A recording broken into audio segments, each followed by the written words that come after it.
Hola, ¿cómo están? Bueno, aquí vamos a hacer una reelaboración de lo que hemos compartido en una de las transmisiones que estamos realizando hace unos meses en estos tiempos especialmente difíciles a propósito del tema de Spinoza. Lo que piensa Spinoza es un intento modesto y limitado de proponerles una introducción a lo más general del pensamiento de Spinoza en varias, lo vinculado con su desarrollo biográfico, intelectual, desde un contexto histórico-cultural determinado. Un ejemplo de su obra, su pensamiento construido a partir de su obra máxima, la ética explicada según el modo geométrico, su forma de entender desde un método de hermenéutica o interpretación racional la cuestión de la religión, sus ideas respecto a un Estado garante de la libertad y algunas otras consideraciones. Valga esto como un estímulo para aproximarse a esta filosofía de Spinoza que aún en este complejo siglo XXI sigue seduciendo. Es una filosofía que nos propone una apertura de la mente, del intelecto a una dimensión de una realidad universal y eterna y que tiene como propósito inicial elaborar un camino ético en pos de la búsqueda de la salvación o la felicidad. En esta primera presentación de Spinoza, entonces, el primer peldaño de la escalera que iremos subiendo para elevarnos acompañando su pensamiento, es el primer peldaño vinculado con su desarrollo personal en un momento histórico determinado. La familia de Spinoza hoy se tiende a aceptar a nivel de los especialistas que es procedente de España. Es decir, Spinoza nace en 1632 en Ámsterdam, en Holanda, perteneciente a una familia judeo-sefardí, pero el origen de la familia Espinosa se situaría en España, en la localidad de Espinosa de Monteiros, en la provincia de Burgos, en el norte de España. En el año 1492, recuerden que los reyes católicos culminan el famoso proceso de la Reconquista española, es decir, la expulsión de los árabes, de los moros, luego de que estos se hubieran ocupado la península ibérica en el siglo VII después de Cristo. En ese año 1492, los reyes católicos, Isabel de Castilla y Fernando II de Aragón, toman la ciudad de Granada. Esto es fundamental para la consolidación de la monarquía hispánica y para la expansión definitiva del cristianismo en la península ibérica. Pero para lo que nos interesa, los reyes católicos, imbuidos ya de un poder concentrado y victorioso, determinan un decreto famoso que es el decreto de la expulsión de los judíos en ese año 1492. Así entonces los antepasados de Spinoza deben dejar España, se trasladan a Portugal, donde bajo el gobierno del monarca Manuel I el Afortunado, casado con Isabel de Aragón, la hija de los reyes católicos, en principio determina una política relativamente tolerante en cuanto a que los judíos son aceptados, no son expulsados, pero a condición de su obligatoria conversión al cristianismo.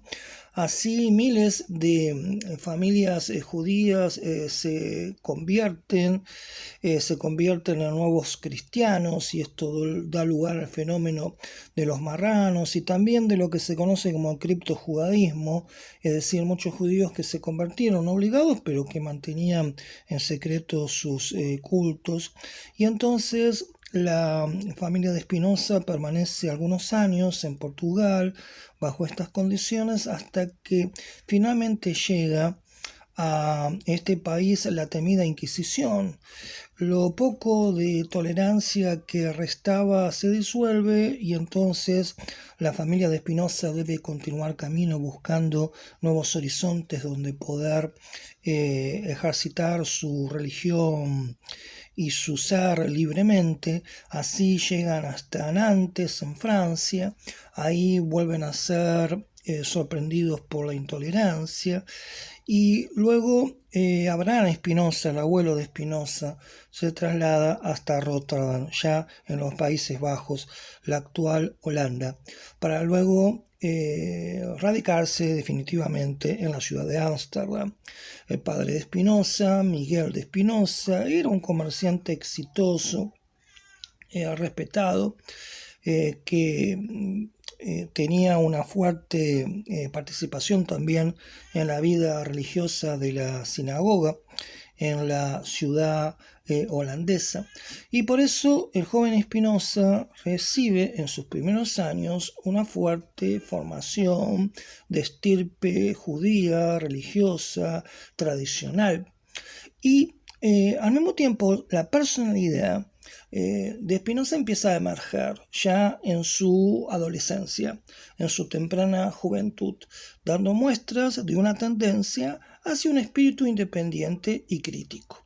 En los primeros años, por respeto a su padre y para no ponerlo en una situación incómoda, el joven Spinoza mantuvo discreción, mantuvo secreto respecto a sus pensamientos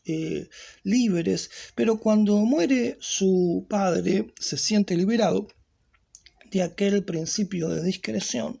y entonces sus comentarios críticos respecto a la tradición de su comunidad religiosa judía llegan hasta los oídos de los líderes de la sinagoga, y esto lo conduce a Spinoza a una situación muy delicada, que es su final expulsión, su excomunión de la sinagoga en Ámsterdam, a partir de un decreto de expulsión o Geren en el 1656, cuando Spinoza tiene 23 años.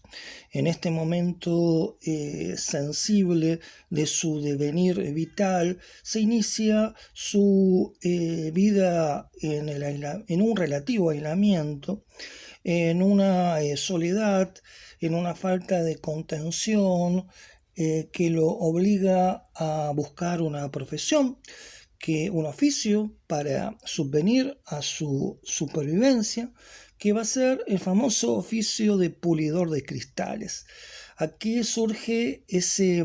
elemento de la vida de Spinoza que seduce fuertemente a Borges, y eso se traduce en dos poemas que le dedicó al filósofo judeo holandés, porque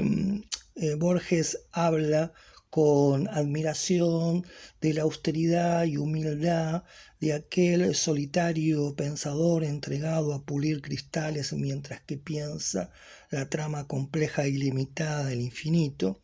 Es este Spinoza que en su soledad va a ir dando los pasos hacia la emergencia de su pensamiento propio, de su visión filosófica del mundo.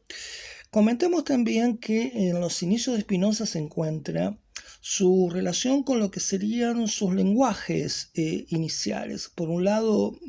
el español, heredado de sus antepasados, junto también con el gallego, con el portugués, con el holandés, que aprende por el país donde crece, y el conocimiento del latín como la lengua, junto con el neerlandés, en la cual escribirá su obra. Spinoza, a nivel filosófico, es autodidacta y recibe la influencia del pensador de mayor importancia y más cercano en el tiempo histórico de Spinoza, en el siglo XVII, que es Descartes. Estamos en el siglo XVII, y en este horizonte irrumpen grandes sistemas racionalistas de la filosofía moderna. Sin ninguna duda que el inicial, el más importante, y el que va a tener una gran influencia posterior, es el sistema racionalista de Descartes. Descartes, de origen francés, católico, se establece en Holanda buscando un clima de tranquilidad y tolerancia para desplegar su pensamiento. Y es así que en 1641 escribe la obra cumbre de su pensamiento racionalista en sus orígenes, que es las Meditaciones Metafísicas, donde Descartes propone una cosmovisión filosófica en la cual la realidad se la entiende desplegada básicamente en tres niveles. Por un lado, lo que Descartes llamaba la res cogitans, lo vinculado con el pensamiento, con la mente, con el alma, con el sujeto. En esa dimensión actúa la razón, que es la que genera el verdadero conocimiento. Otro segundo nivel, subordinado a la razón, que es la res extensa, todo aquello que ocupa espacio, que se vincula con las cosas, con los cuerpos, con los objetos situados en el mundo físico. Esas dos dimensiones del pensamiento y la extensión remiten a dos jerarquías de realidad fundamentales en Descartes. Por eso que luego se va a hablar de que su visión filosófica es un dualismo. La realidad está dividida en dos planos diferentes en su esencia y naturaleza, la dimensión del pensamiento y la dimensión de la extensión. Agreguemos que también la idea filosófica de Dios, fundamentada por la razón y desplegada en la tercera de las 6 meditaciones metafísicas de Descartes antes comentados, es otro elemento fundamental que está en el techo de su filosofía, porque Dios es lo que permite la armonía interior de su sistema. Pero lo que ahora nos puede ser válido para continuar en esta aproximación a Spinoza es que la visión filosófica de la realidad en Descartes correspondería a un dualismo. Spinoza es heredero crítico de Descartes, por eso que en su racionalismo nos encontraremos con una superación de ese dualismo cartesiano en términos de lo que llamaremos o entenderemos como un monismo, una única noción de realidad, una única sustancia, un único ente infinito en Spinoza. Pero antes de proyectarnos a el peldaño en la escalera que nos acerca ya al despliegue de las alas del pensamiento filosófico más ambicioso de Spinoza, también agreguemos a este momento en el cual entendemos a Spinoza desde su vida y desde el latir de su tiempo, que Spinoza en parte pudo construir su pensamiento por encontrarse en un país con las características de Holanda. La Holanda de Spinoza en el siglo XVII es un ejemplo de una singularidad extraña en la Europa de ese entonces. Es un país en el cual prevalecía la libertad de pensamiento, de expresión, la tolerancia de cultos, al tiempo que Europa estaba sumida en una desgarradora y feroz guerra de las religiones entre países de fe católica y los otros situados en el ámbito alemán, del norte europeo principalmente, relacionados con la fe protestante, mientras que buena parte de Europa estaba sumida en esa guerra de religión, la famosa guerra de 30 años, entre católicos y protestantes, entre 1618 y 1648. En Holanda, por contraste, imperaba, como decíamos, esa libertad de cultos. Esto era llamativo, observando también que en Holanda la religión preponderante era el calvinismo, que no se caracteriza exactamente por su tolerancia o versatilidad. Pero aún en territorio holandés el calvinismo se amoldaba a esa tendencia, a cierta tolerancia religiosa. La explicación de esto, de lo cual en parte se benefició Spinoza, es que Holanda en ese tiempo era la máxima potencia económica mundial, a partir de su dominio de los mares por una gran flota mercante. Crea lo que se entiende como la primera empresa multinacional, la Compañía de las Indias, la Compañía de las Indias Orientales Holandesas. Crea un banco importante. Es la Holanda que compite con Inglaterra, con Francia, en el dominio de los mercados y que en un buen tramo del siglo XVII se impone como la máxima potencia en lo que se conoce como la Edad de Oro de la cultura neerlandesa, al cual se agrega también la brillantez de su cultura. Recordemos que Spinoza es contemporáneo del famoso pintor Vermeer, de Rembrandt, cuya casa se conserva en el barrio de los Tintoreros, en Ámsterdam. También ahí vivía Spinoza. Fue parcialmente contemporáneo también de Rubens, y la brillantez de esa cultura holandesa se vinculó también con la astronomía, con el desarrollo del telescopio, a partir de las investigaciones de un astrónomo llamado Christian Huygens, que es el que descubre los anillos exteriores de Saturno. Y esta mención es válida porque Huygens fue amigo y parcialmente protector de Spinoza, le daba lentes a pulir y eso lo ayudaba en su supervivencia. También la brillantez cultural de Holanda, de este periodo del barroco, del siglo XVII, de Spinoza, se expresó además de la aludida astronomía, el telescopio, la invención del microscopio, el péndulo de reloj, los atlas vinculados con el expansivo conocimiento geográfico a través de los viajes que ampliaban horizontes y dominaban los mares por parte de Holanda. Entonces, Spinoza es emergente de una cultura holandesa con características singulares, de cuyas condiciones en parte el propio Descartes se había beneficiado cuando dijimos que justamente acudió a este país para buscar cierta serenidad y tranquilidad. El hecho es que Spinoza, luego de aquella expulsión de la sinagoga, con su oficio de pulidor de cristales, va logrando su pensamiento propio a partir de una lectura crítica respecto a Descartes, a partir de otras influencias filosóficas que se va agenciando,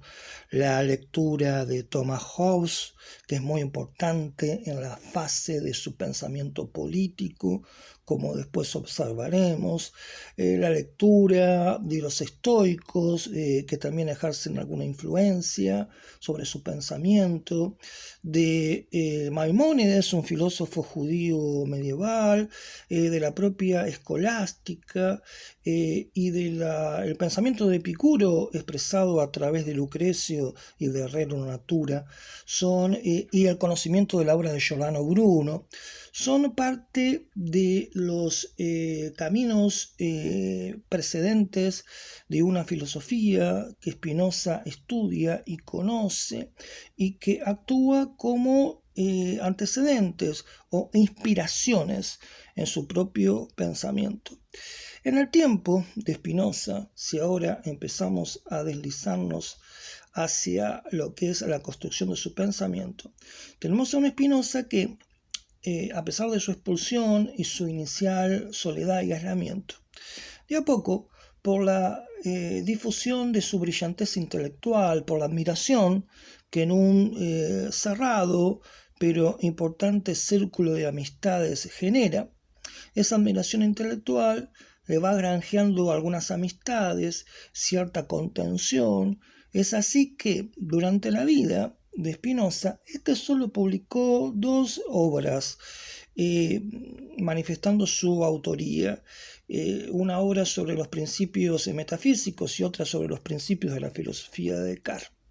Pero luego sus obras fundamentales, tanto la ética, explicada según el modo geométrico, o el tratado religioso político,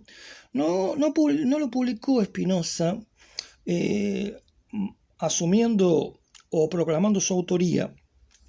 porque era consciente de los peligros que suponía sostener su autoría a partir de textos que lo situaban en una postura de distancia crítica muy incómoda y peligrosa respecto a las convenciones, tanto de un pensamiento religioso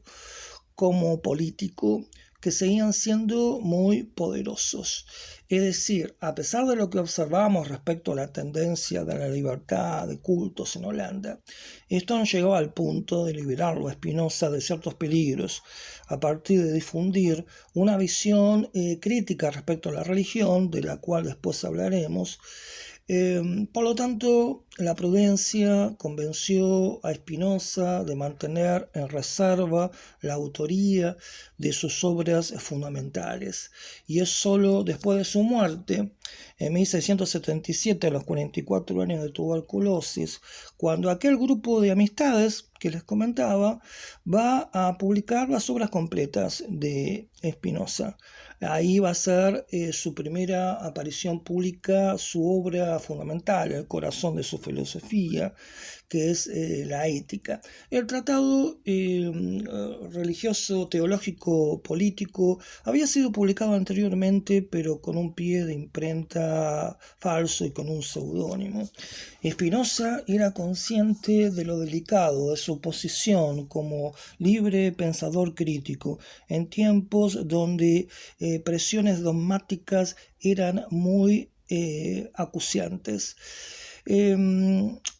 Se estima que Spinoza pudo haber sido protegido también por un importante personaje vinculado con la realidad política de la Holanda de su tiempo. Los Países Bajos se habían independizado de España luego de una sangrienta, dolorosa guerra con este país de 80 años. En 1580 los Países Bajos adquieren su independencia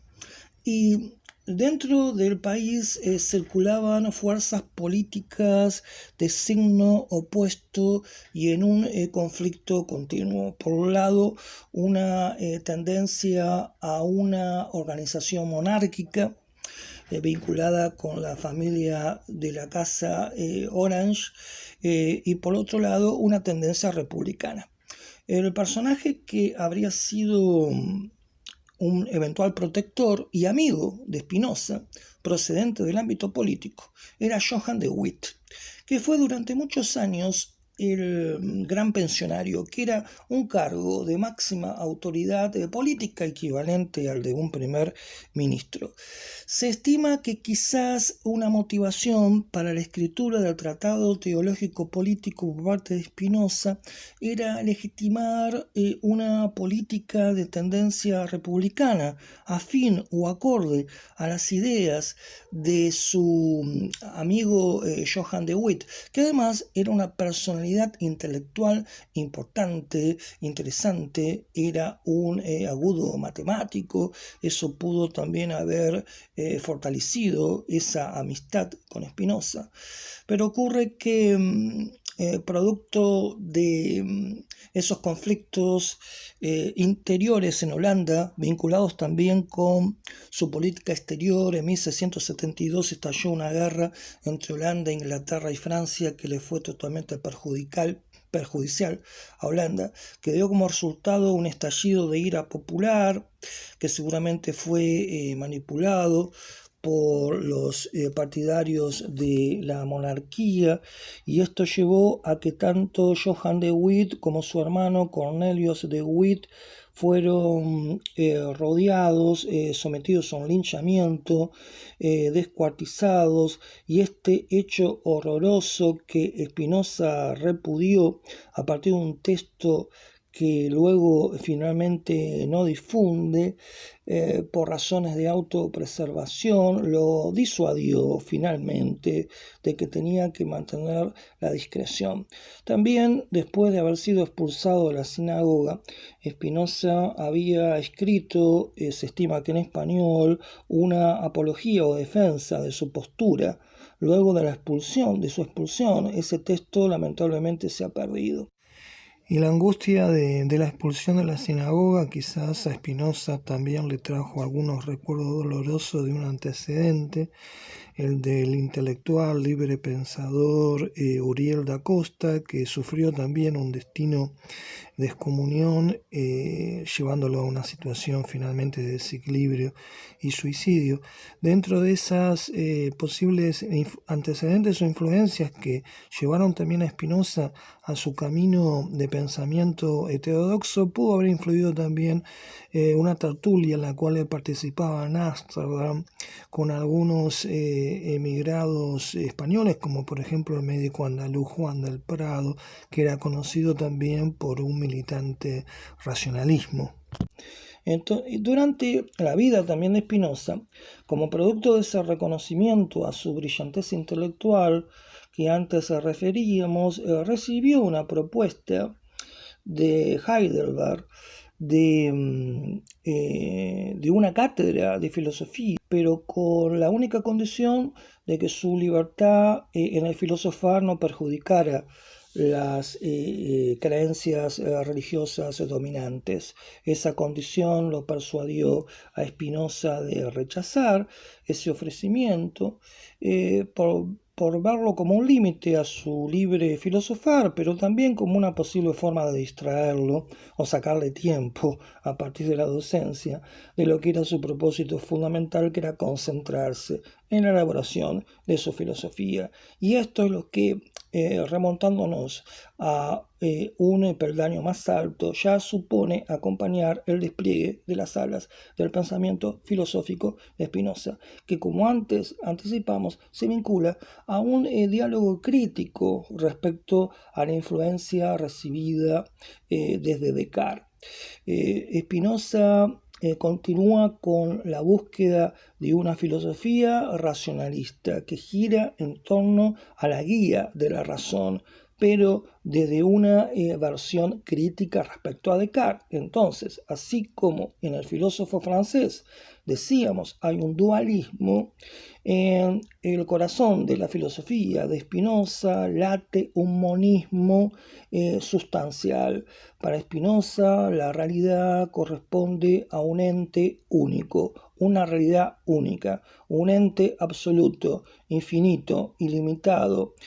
perfecto, que Spinoza asocia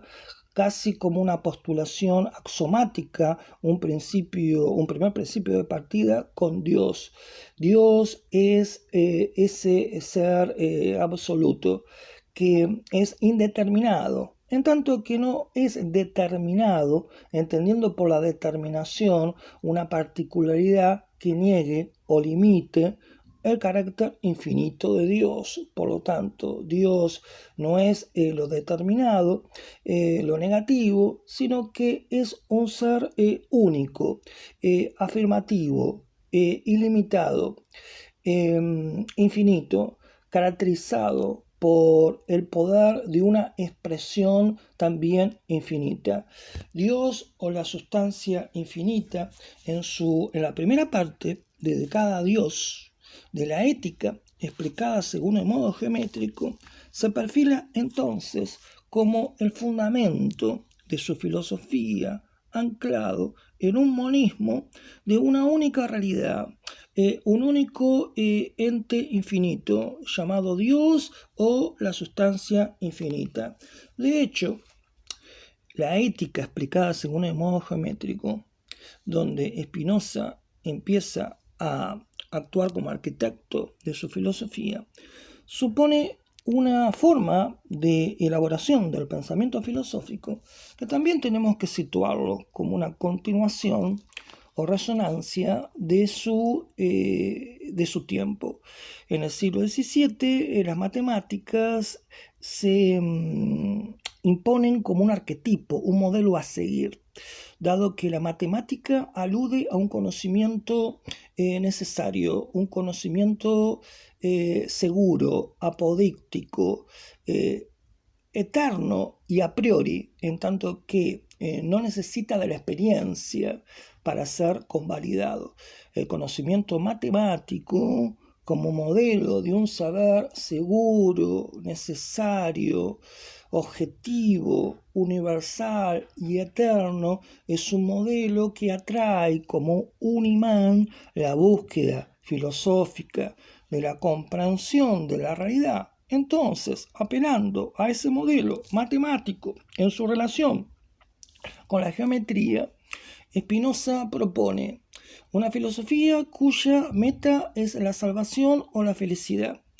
a partir de una comprensión desde una mirada metafísica, ontológica de la realidad, construida desde un método geométrico. La ética explicada según el modo geométrico es un pensamiento argumental que se construye a través de una estructura geométrica en tanto que parte de axiomas, primeros principios, para devenir luego en deducciones lógicas, argumentales, que lo llevan a colorarios o conclusiones. Es decir, Spinoza adopta un modo de pensamiento geométrico procedente de los elementos de Euclides en el mundo antiguo para convertirlo en la forma y método para organizar su pensamiento. Y así, en la primera parte de la ética explicada según el modo geométrico,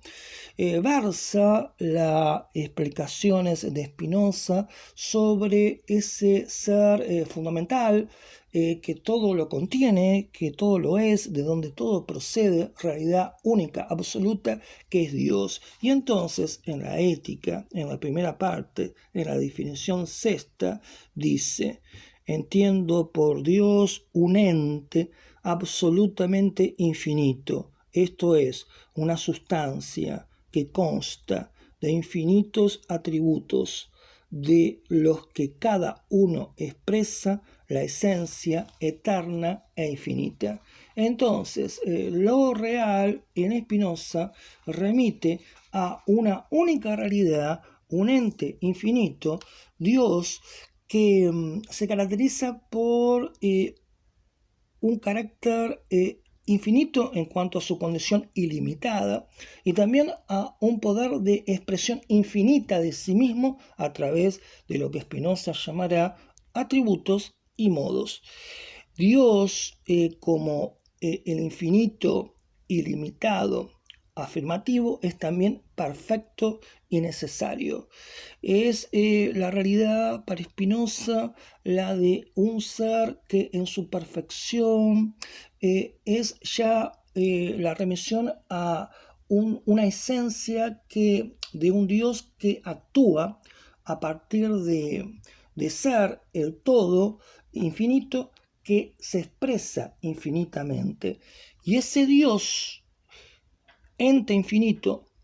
de una expresión infinita de atributos, es identificado por Spinoza con la sustancia, Dios o la sustancia infinita. Entonces, en la ética, en esa primera parte referida a Dios, la proposición 11 dice: Dios, o sea, la sustancia que consta de infinitos atributos, de los que cada uno expresa la esencia eterna e infinita, existe necesariamente. Dios como la sustancia es entonces la realidad absoluta, infinita, necesaria, ilimitada, perfecta, eterna. De esa realidad todo procede, la realidad de lo múltiple, de las distintas cosas, los distintos objetos, los distintos seres, lo múltiple, lo heterogéneo, lo plural, procede de esa realidad única, Dios o la sustancia infinita. Nada hay fuera de esa realidad, no tiene nada exterior a sí misma, porque si lo tuviera ya no sería la realidad única. Adviertan ya llegado a este punto que el ser mismo Spinoza lo vincula con Dios como sustancia infinita. Eso viene a rebatir las acusaciones más enérgicas y continuas que siempre se abatieron sobre Spinoza en su tiempo y mucho después, la acusación de Spinoza como ateo, lo cual se va a reforzar por lo que después le voy a comentar que plantea en el Tratado Teológico Político, es decir, contrasten a este supuesto Spinoza ateo, negador de Dios como principio del ser, con esta postulación de Dios como realidad infinita, identificado con la sustancia infinita, que a su vez también se va a identificar, como luego veremos, con la naturaleza.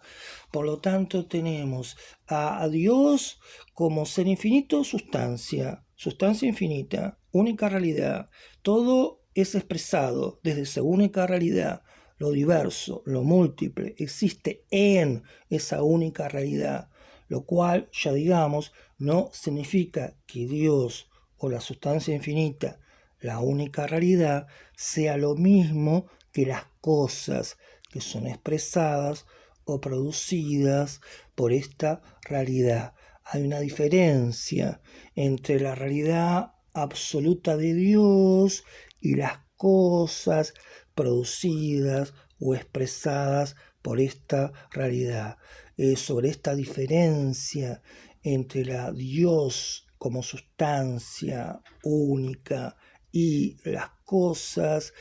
volveremos cuando hablemos de la famosa cuestión que también siempre se alega del panteísmo de Spinoza. Pero ahora observemos que al afirmar que hay una realidad única para Spinoza, un monismo de la sustancia, un monismo sustancial, Dios o la sustancia infinita, lo propio de la sustancia es existir en sí misma y no depender de otra cosa. Y esto es propio ya como se manifiesta en las primeras definiciones de la ética, la obra máxima de Spinoza, una condición propia de este Dios o sustancia única. Es Dios o la sustancia única lo que se da a sí mismo, es causa de sí mismo. La sustancia existe en sí misma, mientras que los accidentes o las cosas existen en la sustancia. Entonces, la única realidad, Dios, la sustancia infinita, dentro de su carácter infinito, de totalidad infinita, está la expresión absoluta de sí mismo, se expresa infinitamente. Entonces, primero, se expresa en infinitos atributos. Pero el entendimiento humano, observa Spinoza, solo puede conocer dos atributos: el atributo del pensamiento y el atributo de la extensión. Cada uno de estos atributos es en sí mismo también infinito. Y a su vez, la única realidad, Dios o la sustancia infinita, para Spinoza también se expresa a partir de la infinitud de los modos. Y los modos son las afecciones, las modificaciones, los accidentes de la sustancia única. Los modos son como limitaciones, son lo particular, son las cosas en su diversidad, los cuerpos, la pluralidad. Por lo tanto, así Spinoza intenta pensar una relación entre la unidad, Dios o la sustancia infinita, y una explicación de la multiplicidad, las muchas cosas que existen en la vida. Entonces, lo múltiple existe como modo de una particularización, una diversificación, una modificación de la sustancia única e infinita. Así nos conduce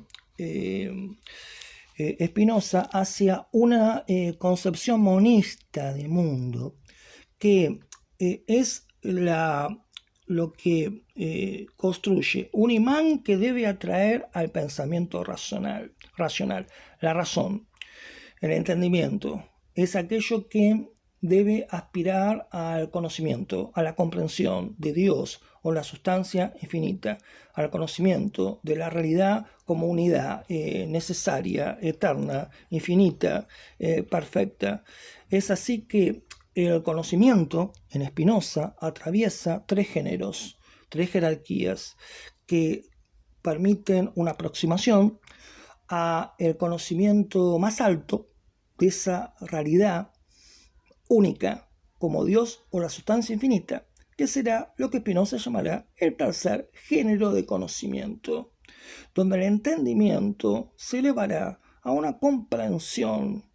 de la realidad de Dios o la sustancia infinita, que le permitirá el goce, la felicidad de entender esa realidad y a su vez de amarla a partir de ese conocimiento, el famoso amor de Dios. En esa jerarquía de niveles de conocimiento tenemos un primer tipo de conocimiento, es el conocimiento empírico. En todo racionalismo, observemos,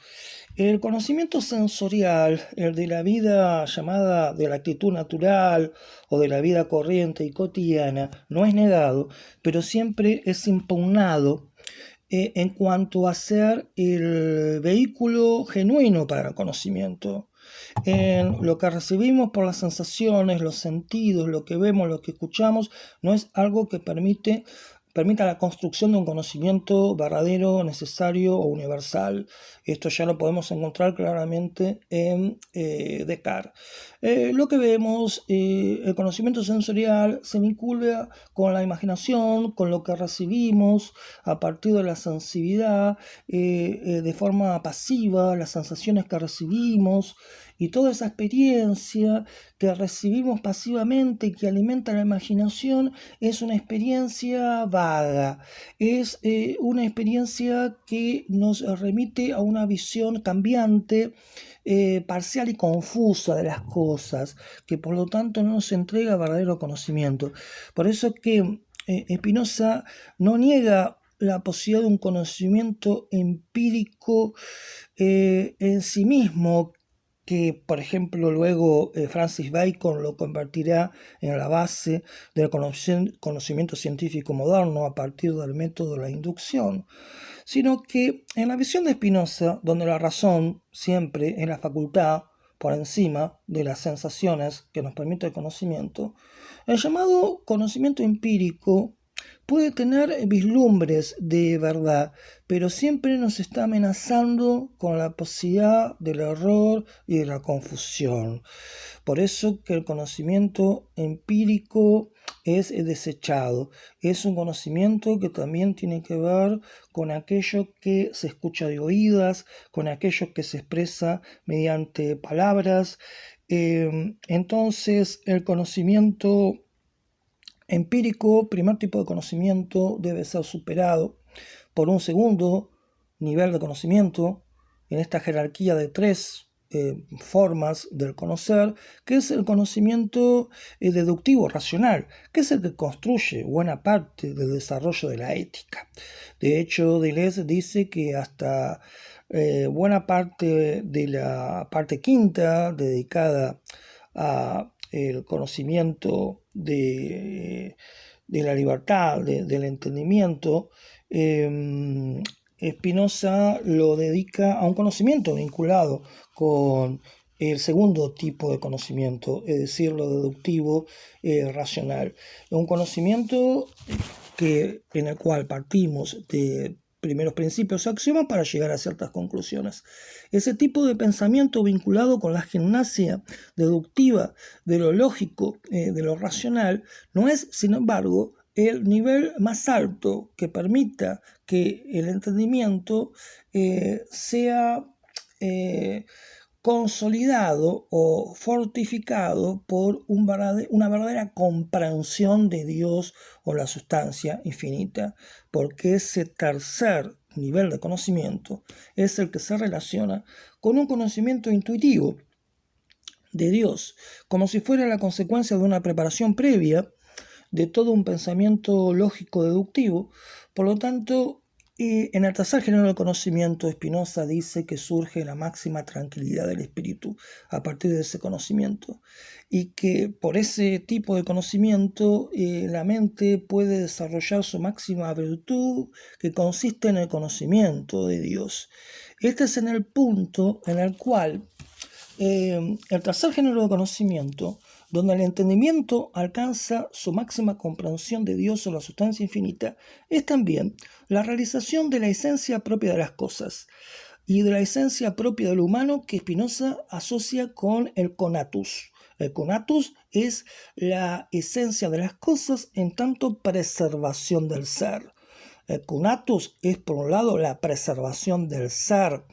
empírico, el ser de las cosas individuales, pero también es conservación o realización de la esencia, es decir, el conatus es aquello que permite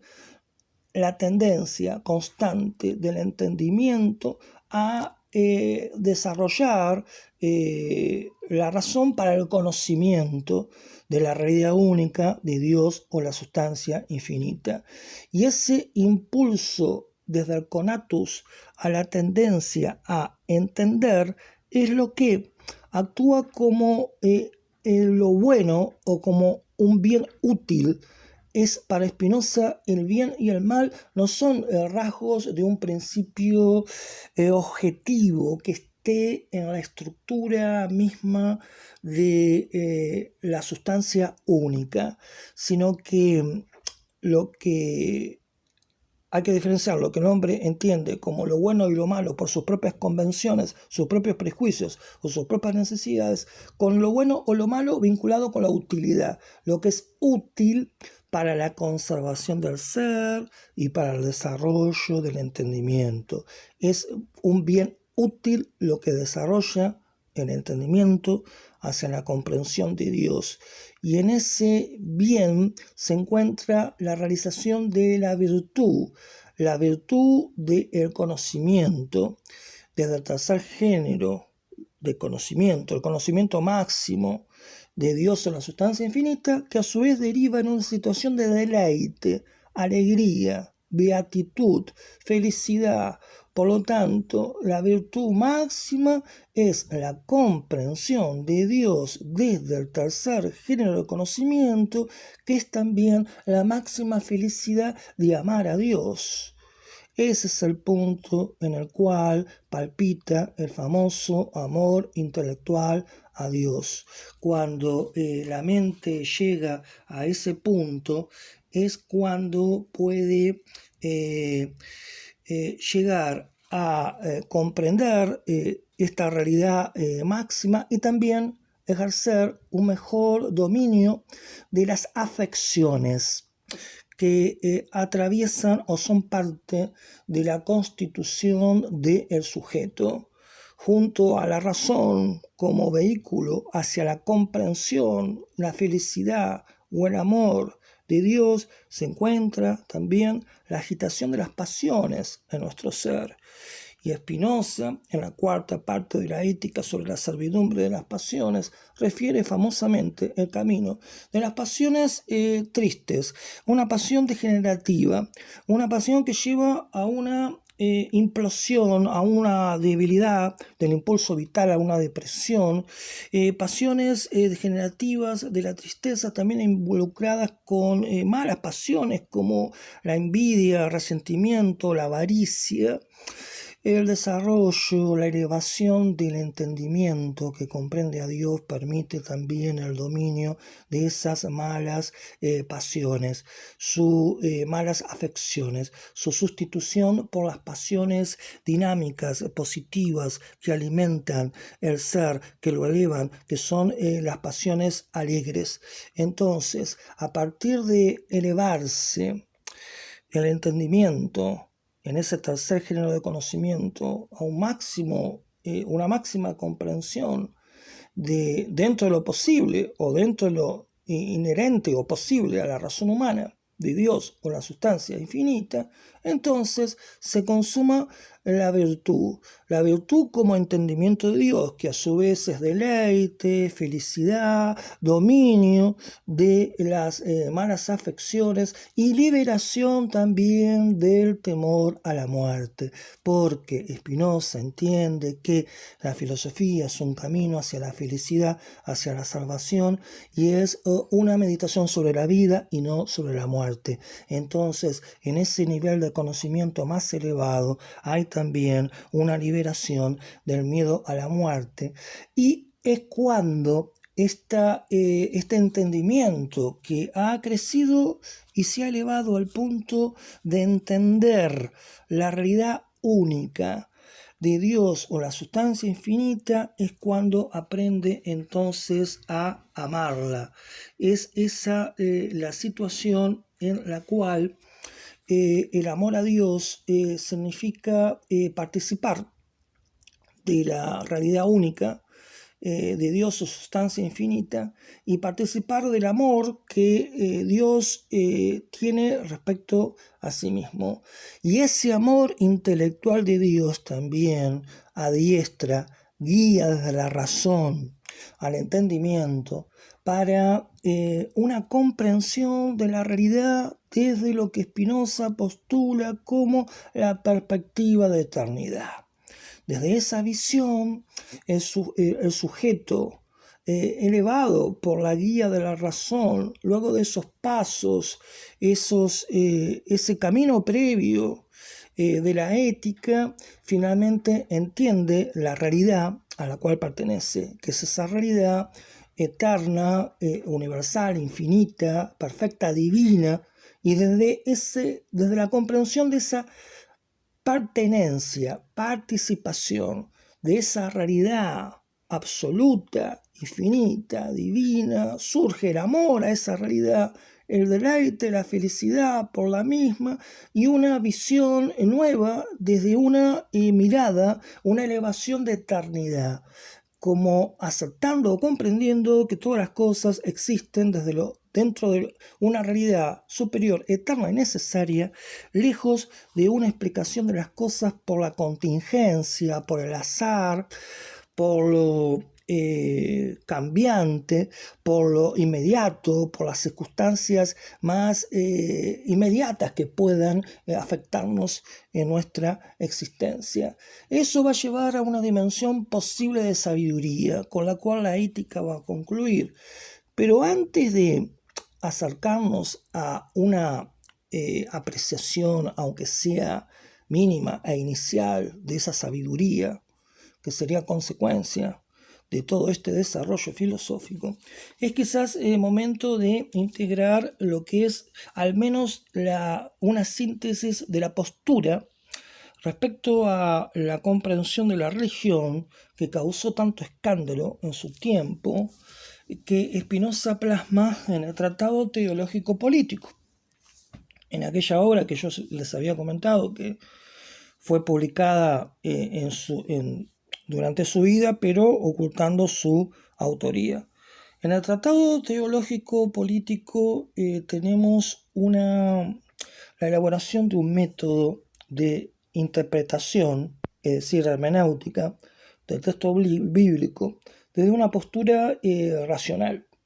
lo cual supone ver al texto bíblico como un texto producido en un contexto histórico atravesado por intereses en pugna.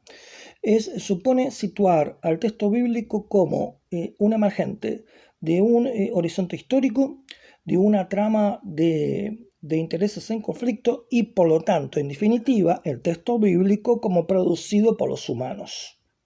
y no como consecuencia de una supuesta revelación de un Dios personal, del Espíritu Santo, a través de los que ilumina o alcanza a los escribas de los textos sagrados, de los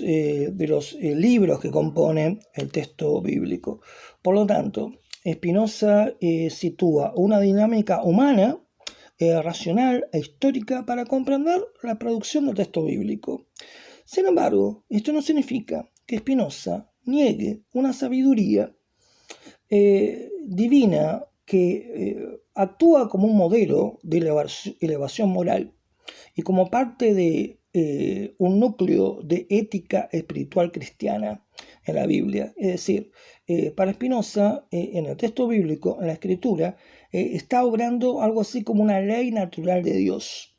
en tanto que Dios se identifica con la sustancia infinita, pero también con la naturaleza, con las leyes naturales, inmutables, y con una sabiduría que se expresa a partir de una sabiduría moral en el texto bíblico que impulsa a un desarrollo moral a partir del principio de la caridad, de la compasión y de la justicia. Por lo tanto, hay una dimensión en la cual el texto bíblico participa de una ley divina universal que remite a un conocimiento genuino de la realidad como realidad divina. Pero esa sabiduría moral, espiritual del texto bíblico debe ser disociada de la manipulación de la palabra de Dios del texto bíblico para satisfacer las necesidades del sacerdocio en la atesoramiento de su propio poder o en la construcción de estados de base teocrática como el de Moisés en la antigua Judea. Entonces, Spinoza observa que en esa dimensión degradada del acceso a una sabiduría divina por parte de las religiones, lo que se impone es la ignorancia y la superstición como una mejor forma de obtener asentimiento, apoyo por parte de los sacerdotes respecto al pueblo, en tanto aceptación también de un Dios que se manifiesta, se revela para proteger a los hombres, para guiarlos, y donde los profetas, los sacerdotes son como instrumentos, son voceros de ese supuesto Dios al cual se le puede dirigir plegarias para que auxilien al humano. Ahí es donde empieza la crítica por parte de Spinoza, no de un orden divino de la realidad, sino la construcción de un Dios personal, un Dios que tiene características como las humanas, sabiduría, conocimiento, poder, pero llevado a la máxima potencia. Ese Dios como aquel que le habla y escucha al hombre o por su voluntad interviene en los asuntos humanos, en la corriente de la historia, la construcción de un Dios personal que habla, se dirige a los hombres, con el cual es posible dialogar, ese Dios personal que remite a una estructura patriarcal, antropocéntrica, es impugnado por Spinoza. Lo hace ya en el apéndice de la primera parte referida a Dios, de la ética, donde Spinoza diferencia ese orden divino, infinito, eterno y necesario, donde no hay contingencia, al Dios de las religiones, donde no hablamos de este orden divino impersonal, sino hablamos de un Dios personal. Esa dimensión de lo divino es lo que Spinoza critica. Lo observa como una creación humana, como una proyección de las necesidades humanas, ser protegido por un Dios de estas características como un Supremo Padre que nos escucha, que acude a nuestros pedidos, a nuestras oraciones. Es un poco ese Dios que es construido primero a partir de la imaginación de los profetas,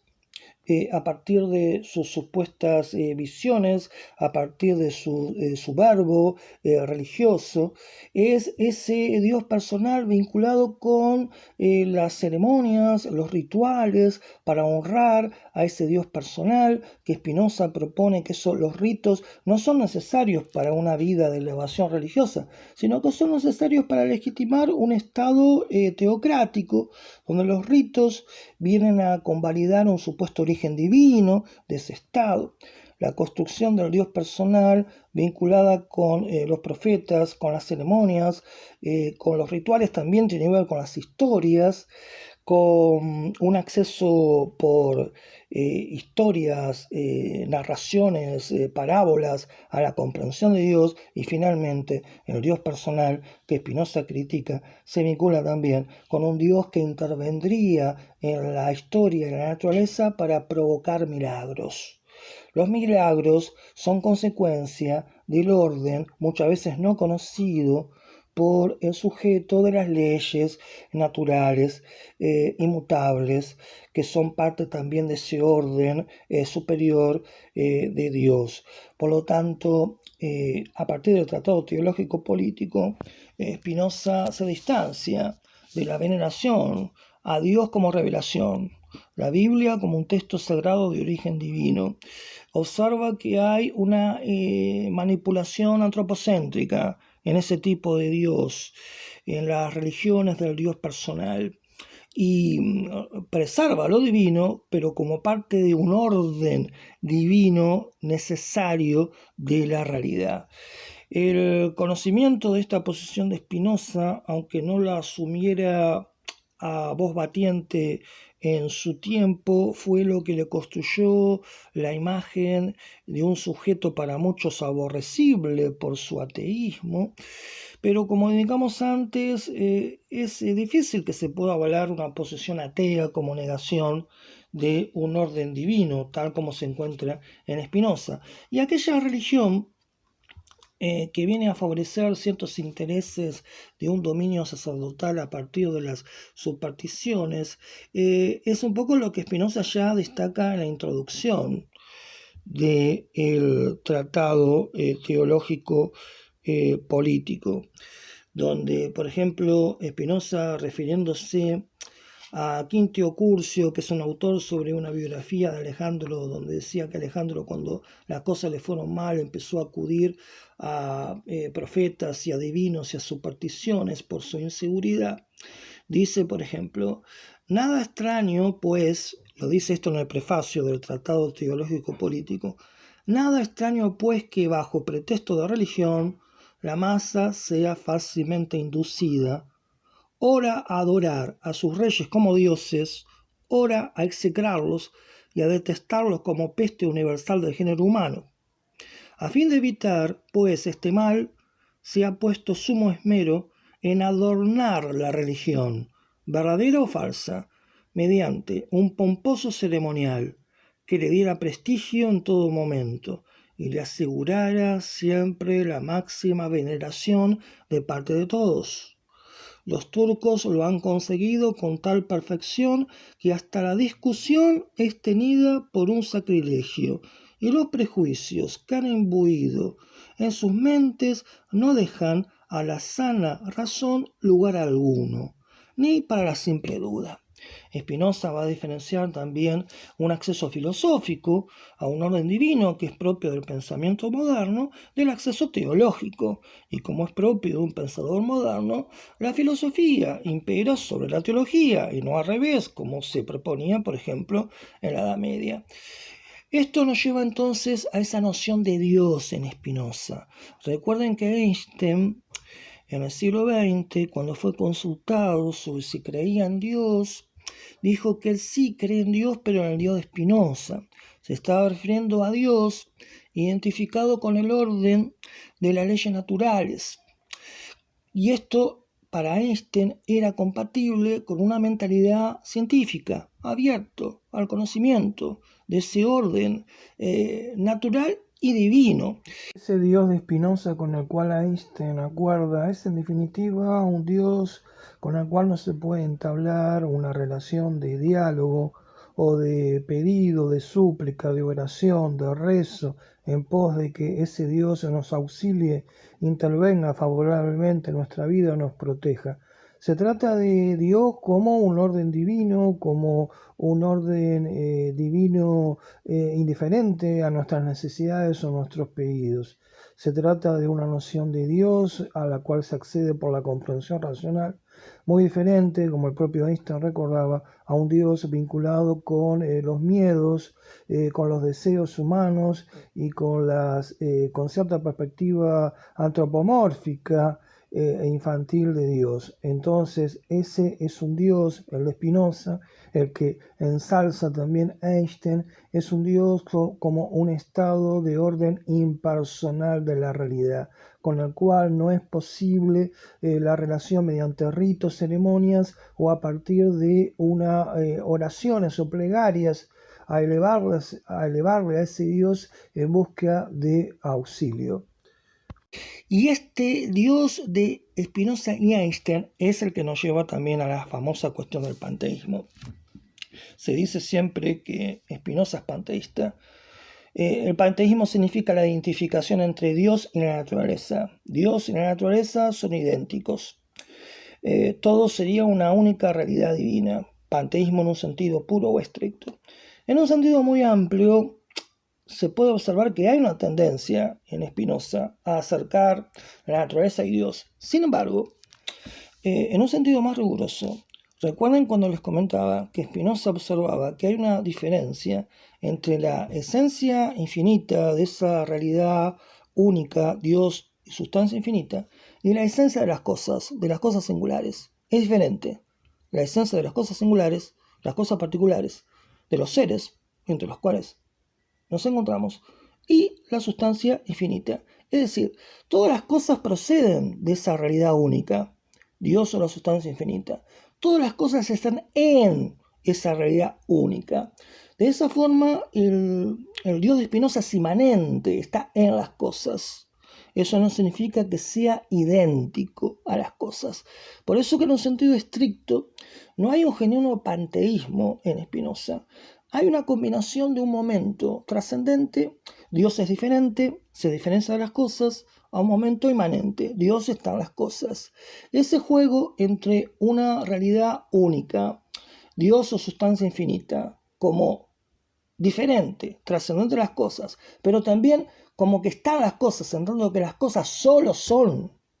en esa realidad única, ese juego entre el Dios trascendente e inmanente es lo propio de Spinoza, a lo cual más corresponde caracterizarlo como panenteísmo. Entonces, el Dios de Spinoza, de todos modos, se acerca a la naturaleza. La naturaleza, sus leyes inmutables, son parte del orden eterno y necesario de Dios. La libertad para Spinoza también tiene un carácter determinado, que no es simplemente libre arbitrio, libre albedrío, libre decisión, sino que es la libertad para optar por una razón que busca su utilidad, su bien, que es el mejor conocimiento de esa realidad única en la cual también se encuentra, por la guía de la razón, el camino, según Spinoza, hacia la virtud y la felicidad. Y hay otra dimensión que les voy a agregar de forma muy sintética también, que se vincula con el Spinoza que se sumerge en una meditación política. El Tratado Teológico Político, la segunda parte, versa sobre una fundamentación filosófica del Estado como entidad política desde el horizonte ya moderno del siglo XVII. Yo les había comentado antes que Spinoza había recibido una fuerte influencia de Thomas Hobbes. Thomas Hobbes, acuérdense, es un arquetipo de la filosofía política moderna, del llamado contractualismo. Recuerden el Leviatán, 1651. Y recuerden esa famosa distinción de la filosofía política moderna que alcanza también a Spinoza, que está en Thomas Hobbes, que está en John Locke, que va a estar después en Rousseau, en parte influenciado por Spinoza, entre el estado natural y la sociedad civil. Es decir, el sujeto, el individuo primero existe en una realidad sin leyes, sin estado civil, el estado naturaleza. Ahí, en el caso de Hobbes, famosamente el hombre es lobo del hombre, está en una guerra continua y por eso tiene que emerger el Estado.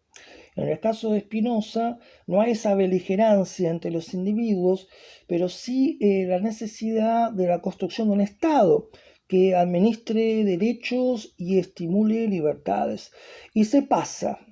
del Estado natural, sin leyes, sin Estado civil, a la paz civil, la sociedad civil, el Estado a partir de un pacto. En el caso de Spinoza, ese pacto lleva a una delegación, una transferencia de los derechos naturales por parte de los individuos a un Estado que concentra todos esos derechos, convalidando un Estado absolutista, pero no despótico.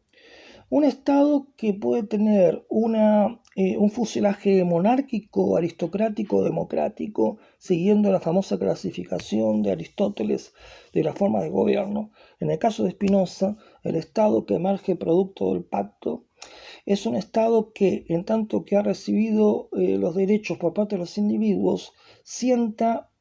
una legitimación de una obediencia racional por parte de los súbditos respecto a ese Estado, que siempre debe ser un Estado colegiado, porque dado que el origen mismo de el Estado es la delegación de derechos por parte del hombre, el hombre estaría obedeciendo al propio Estado que ha construido. Es una idea que después va a tomar Rousseau a partir de la famosa cuestión de la voluntad general. El Estado, en el caso de el súbdito, debe obediencia a ese Estado, pero ese Estado debe aceptar derechos, libertades inalienables. El Estado, que desde este momento político ya penúltimo agregamos en esta modestísima, muy limitada aproximación Spinoza, que tiene que ver con esto, con una aproximación, no con una dinámica de la clase de un curso ni nada por el estilo. En esta modesta aproximación, este momento político nos lleva a un Estado que en Spinoza busca tener una tendencia hacia respeto a las libertades y cierto carácter moderno democrático, aunque no lo sea en un sentido último, porque Spinoza piensa del siglo XVII, donde aún los estados monárquicos son el ejemplo máximo de Estado, pero aún dentro de la estructura de una concentración del poder en un Estado absolutista, pero no despótico, esto significa que ese Estado debe obrar hacia la promoción y el reconocimiento de libertades. Y una de esas libertades máximas que Spinoza justamente destaca en el capítulo 20 del Tratado Teológico Político, donde dice que se demuestra que en un Estado libre está permitido que cada uno piense lo que quiera y diga lo que piensa.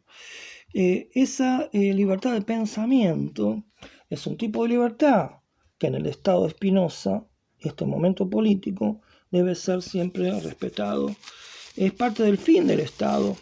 la promoción y el respeto del derecho a el libre pensamiento. Entonces, en ese capítulo 20 observa de los fundamentos del Estado anteriormente explicados, se sigue con toda evidencia que su fin último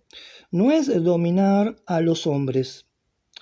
ni sujetarlos por el miedo y someterlo a otro, sino por el contrario, librarlos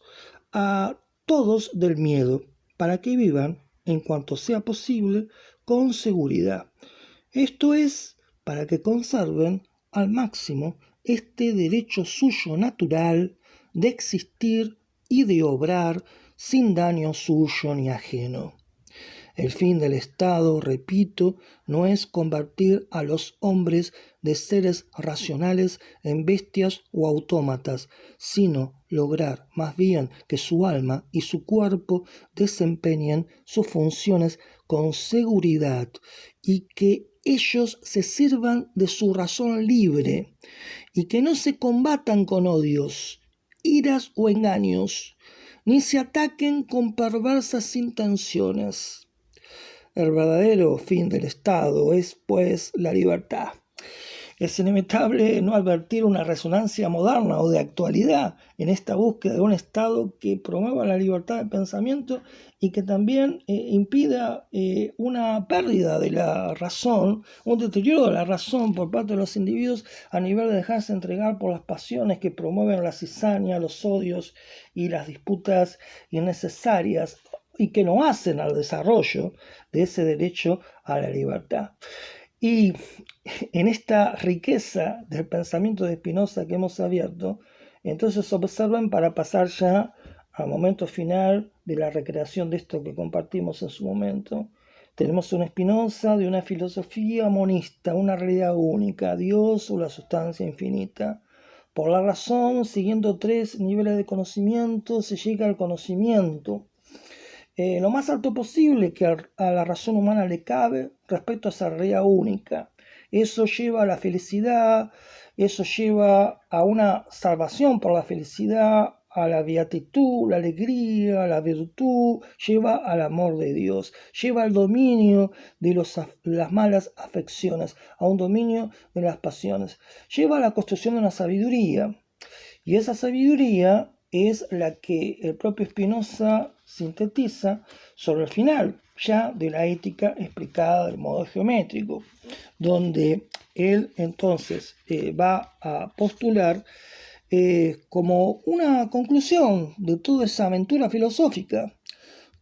por la guía de la razón, remontarse desde el prejuicio, la ignorancia, el no saber hacia lo que, al menos en su filosofía, es la posibilidad de un conocimiento, de una realidad como totalidad que lleva a la virtud y la felicidad,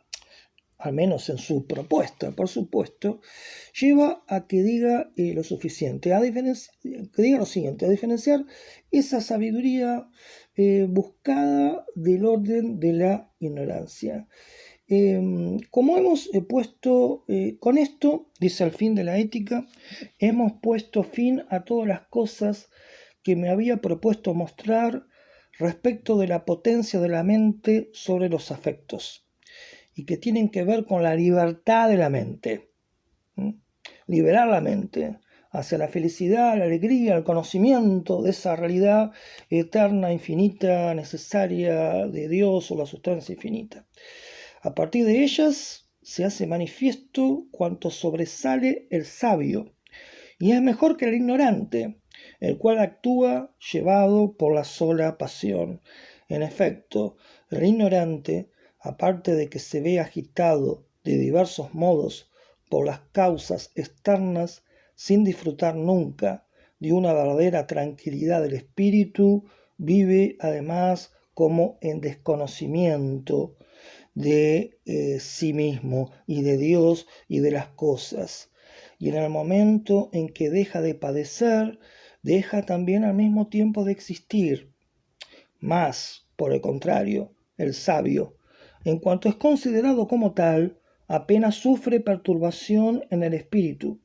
sino que consciente de sí mismo y de Dios y de las cosas, con una cierta necesidad eterna, nunca deja de existir, sino que disfruta siempre de la verdadera tranquilidad del espíritu.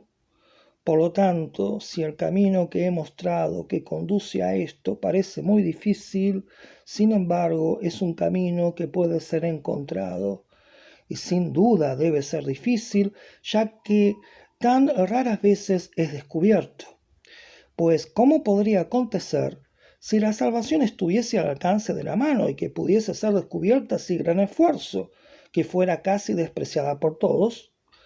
Mas todas las cosas excelsas son tan difíciles como raras.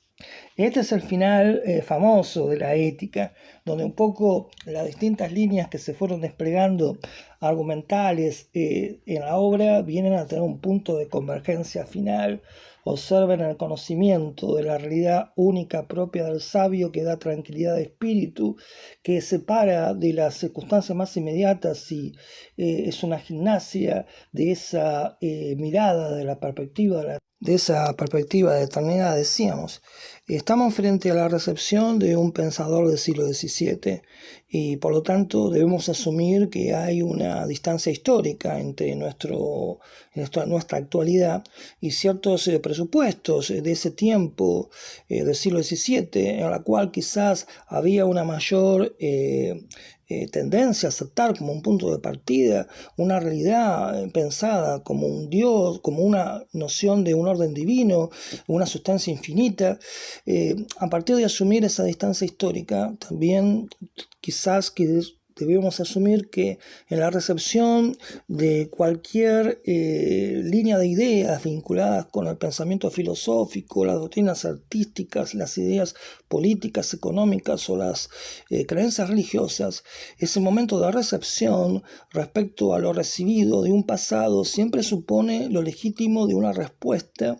de elaboración crítica personal respecto a sentir que aún queda en eso recibido algún estímulo hacia cierta verdad posible desde una meditación personal o no. Ese momento de elaboración personal, por supuesto, sería el momento necesario y legítimo en esta recepción de una filosofía del siglo XVII como las que Spinoza y que hemos trazado en algunas de sus características más básicas. Pero si jugamos con la gimnasia imaginativa de acercarnos a las grandes constelaciones de ideas, las filosofías de otros tiempos, como si fueran parte de una actualidad con la cual dialogamos. Si imaginamos un diálogo con Spinoza como un contemporáneo, quizás ahí podríamos mejor acercarnos a una posibilidad de un legado benéfico, positivo para nosotros, aún en este mundo altamente complejo, distópico, pandémico y siempre atravesado por sus injusticias estructurales. Un diálogo con Spinoza que quizás podría sugerirnos como parte de ese legado, meditando siempre una distancia histórica entre el propio pensador y nosotros, y agregándoles nuestra propia recepción personal. Quizás en este momento final, al acercarnos a Spinoza, podemos encontrar que al menos parte de su legado, de esa filosofía a la cual, compleja, rica, a la cual nos hemos acercado solo en algunos de sus perfiles o aristas más luminosas, quizás como parte de ese legado podría poner nuestro pensar en otro lugar, el impacto, el influjo de Spinoza, en cuanto a que estamos en un mundo donde hay mucha globalización, pero poca genuina conciencia o mente que se abra a una dimensión realmente universal, una realidad de mayor totalidad. Esa dinámica de la mente siempre abierta a la comprensión de la realidad como una totalidad que todo lo incluye, es parte quizás de un posible juego o un modo de pensar que sería parte de ese posible legado spinociano, una salida del encierro de lo inmediato, local, o de una falsa identificación de lo global con lo realmente universal, hacia una apertura siempre, hacia una realidad de una amplitud, una universalidad que todo lo contiene y de alguna forma lo integra aún en sus diferencias contradictorias. Y quizás hay algunos otros dos aspectos. Parte de ese posible legado para nosotros de Spinoza es la evidencia de la realidad posible del libre pensador, porque de hecho Spinoza, lidiando con amenazas, con riesgos, con limitaciones, con soledad, sin embargo se sostuvo en la postura de el pensar por cuenta propia, la posibilidad del libre pensamiento aún en medio de presiones, amenazas, riesgos o temores. Y por último, la coherencia entre la búsqueda de la sabiduría y la propia vida de Spinoza, la correspondencia entre lo que se dice y cómo se vive. De hecho, ahí emerge esa austeridad, esa humildad de Spinoza, que en su testamento final solo deja como posesiones en este mundo 2 o 3 mesas, una cama doble, un tablero de ajedrez, su caja con las herramientas para pulir cristales y quizás su posesión más importante, una biblioteca con 150 volúmenes. Entonces, lo que piensa Spinoza, un posible legado de Spinoza, aún en esta versión muy limitada de aproximación, que es solo un estímulo para que hagan su propia aventura, de transitar el posible rico legado de una filosofía que pueda interpelarnos y con la cual podamos dialogar a partir de caminos que tenemos que construir en nuestra realidad presente. Para continuar con este impulso, en la descripción del video, ahí les pongo algunas recomendaciones bibliográficas. Y entonces, bueno, esto que hemos compartido, si han llegado hasta acá, les agradezco mucho por haber compartido la escucha y la propuesta para ampliar siempre nuestra mente hacia nuevos saberes y nuevas búsquedas para enriquecer nuestro afán de saber. Y bueno, les envío entonces un gran abrazo y será hasta el próximo encuentro aquí en este también modestísimo canal cultural que sostenemos aquí en YouTube, que siempre, como ustedes saben, las suscripciones, si se acuerdan, activar la campanita para que les anuncie cuando subimos algún nuevo contenido, que siempre supone tiempo y esfuerzo. Entonces les agradezco haber llegado a este punto y ojalá que esto sea otro estímulo para la construcción de la propia aventura personal, de abrir continuamente el intelecto, la curiosidad y las posibilidades de entender una realidad que siempre es abierta, vasta, compleja, compleja y contradictoria. Les envío entonces un gran abrazo.